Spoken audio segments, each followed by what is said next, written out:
नमस्कार, मैं ऋचा सिंह और आप देख रहे हैं सी न्यूज भारत।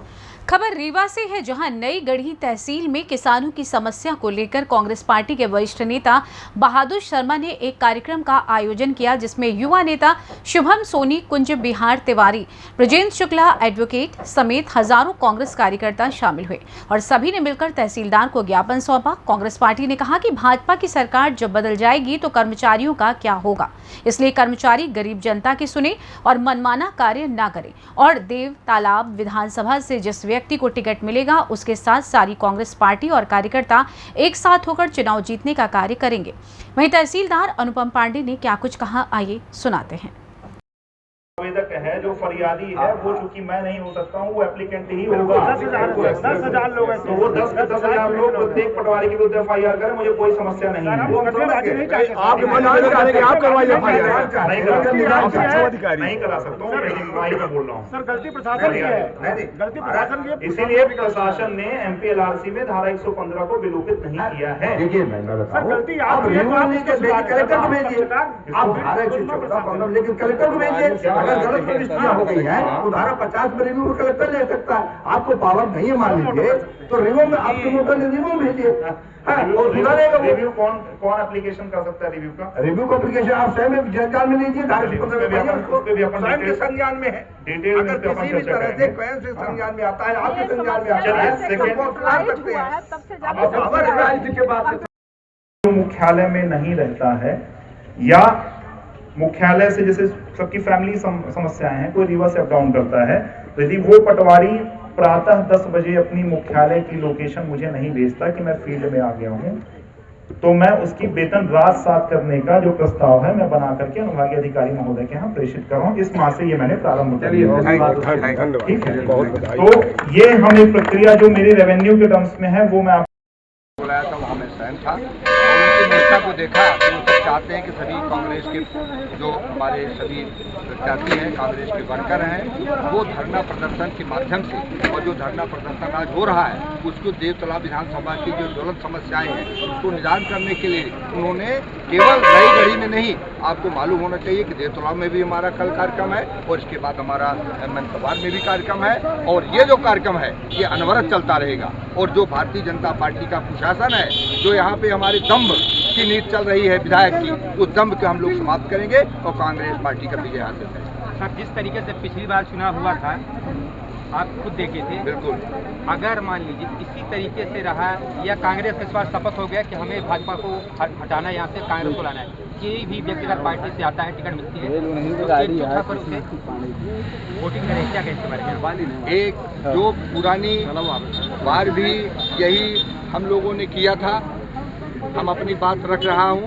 मैं पिछली बार भी कांग्रेस में था, यहाँ भी श्यावती पटेल जाती थी और सभी कांग्रेसी लगभग थे, परंतु जाति समीकरण के कारण या जो परिस्थितियां बनी हो, या यूँ कहिए कि भारतीय जनता पार्टी के शासन था, भारतीय जनता पार्टी ने मात्र 300-400 वोटों का एक गलत तरीके से EVM की फर्जी वोटिंग की वजह से उन्होंने केवल बना दिया विधायक।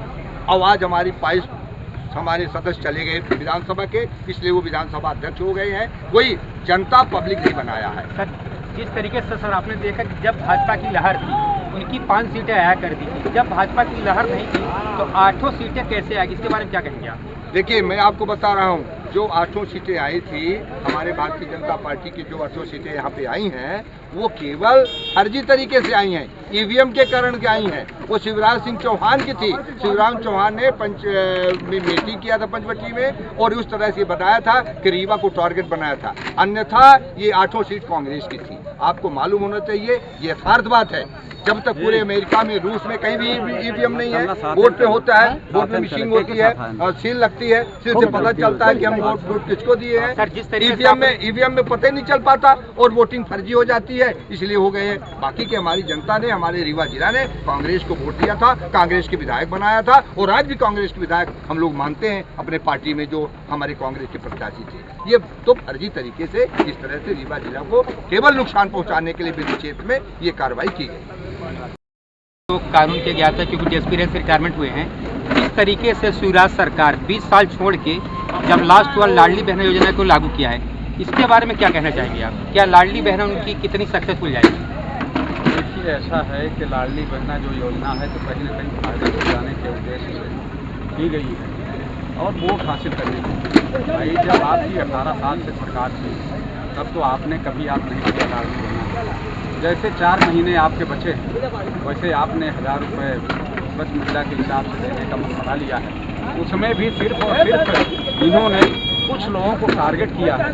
भाजपा की ये हमेशा से नीति रही है कि टुकड़ा फेंक दो और इसके बाद जो है माल बटोर लो। सर, अभी बीजेपी युवाओं की बात करती है, सीखो कमाओ जो लागू लगे। जिस तरीके से भी आपने देखा कि पटवारी व्यापम घोटाला हुआ है, उसके बारे में सर क्या कहना चाहेंगे? क्योंकि युवा तो बेरोजगार हो गए, जिन्होंने परीक्षा दी वो पास हो गए, जो नहीं हुए। इतना बड़ा घोटाला सारा सब, इसके बारे में क्या कहेंगे आप कि इसकी बीजेपी की क्या मंशा है? ये आप पटवारी का घोटाला, व्यापम घोटाला, सभी के सभी घोटाले तो हैं, लेकिन आप तो देख रहे हैं कि केंद्र की सरकार देखती है जो उनका विरोध कर रहा है, उनके यहाँ ईडी और सीबीआई के छापे पड़ते हैं।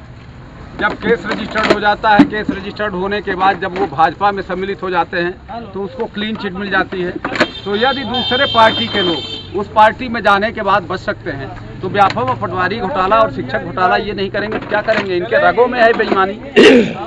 पैसा कमाओ, अनावश्यक बांटो और वोट लो। सर, हमारा एक सवाल है, जिस तरीके से आपने देखा है कि केंद्र सरकार को लेकर के सभी गठबंधन एक साथ एकजुट हुए हैं, क्या भाजपा इतनी मजबूत हो गई कि एकजुट होना पड़ा गठबंधन को? क्या कहेंगे गठबंधन के बारे में सर? देखिए, ऐसा है कहीं ना कहीं ये कहीं फूट होती है, संगठन में शक्ति होती है, ये हर कोई मानता है। ऐसा नहीं है कि हम कहीं से कमजोर थे इस कारण से गठबंधन बनाए हैं। देखिए, हम मजबूत थे और उसको और मजबूती प्रदान करने के लिए एक संगठन बनाया गया। ये तहसीलदार साहब के लिए वीडियो बना है, वो बोलते हैं कि पैसा ले लो पटौरा कर लो। सर, एक सवाल हमारा ये है, जिस तरीके से आपने देखा कि हर पार्टी कहती है कि मैं गरीबों का नेता हूँ, है ना, लेकिन अभी आपने देखा जब महागठबंधन भी शुरू हुआ था तो जितने भी नेता गए थे हर पार्टी के, सब अपने प्राइवेट जेट प्लेन से गए थे। उसके बारे में सर क्या कहना है? पैसा देखिए, ये कोई प्लेन से गया, कोई सुविधा से गया, ये तो सुविधाएं हैं। इससे आप ये नहीं आंक सकते हैं कि कोई गरीब और अमीर है। ये आपका जो क्वेश्चन है, प्रश्न है, ये प्रश्न प्रॉपर नहीं। देखिए, नेता कोई गरीब जो है वो अलग बात है, गरीबी से नेताओं से उसका कोई लेना देना नहीं। वो नेताओं को, अब हमको बंगाल पहुंचना है, दिल्ली से पहुंचना है तो वो पैदल थोड़ी जाएगा, वो तो साधन से जाएगा। और जेट विमान से नहीं जाएगा तो कैसे पहुंचेगा उस स्थान पे?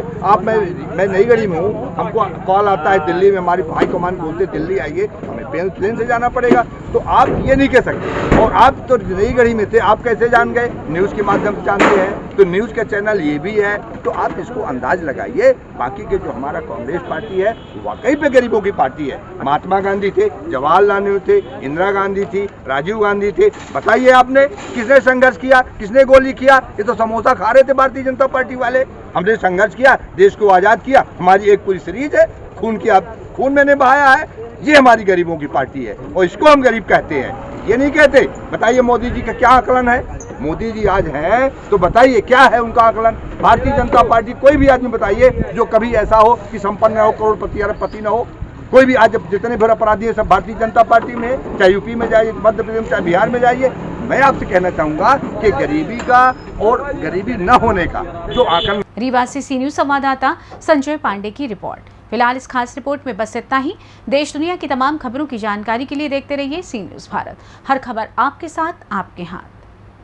क्या मॉनसून पिकनिक हंगामा शिव तीर्थ में? जी हाँ, पहली बार डैम, जंगल, झरना और मुंबई गोवा वाली सबसे थ्रिल वाटर स्पोर्ट्स बोटिंग। बहुत घूमे वाटर पार्क, अब की बार बोटिंग पार्क, साथ में पानी में एडवेंचर और वाटर पार्क का जबरदस्त मजा। ऊंचे लोग, ऊंची पसंद, मॉनसून पिकनिक मन पसंद। भूल न जाना शिव तीर्थ आना। हमारा पता उमरी डैम सामने, नागपुर।